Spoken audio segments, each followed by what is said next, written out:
Hello বন্ধুরা, আজ একটি P4 ইন্টারন্যাশনাল 1000 লিটার ট্যাঙ্কি ফিটিংস করছি। তারই খানিকটা অংশ তোমাদেরকে তুলে ধরছি।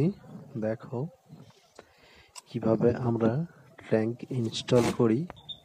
প্রথমে বল ভাল্ব লাগিয়ে দিচ্ছি।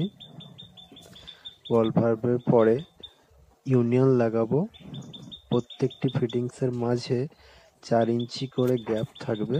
ভবিষ্যতে কোনো কিছু খারাপ হলে যাতে চেঞ্জ করার না সমস্যা হয়, সেই জন্য এই গ্যাপটি দেওয়া। তো ফিটিংস কেমন লাগছে বন্ধুরা, তোমরা কমেন্টে জানাবে।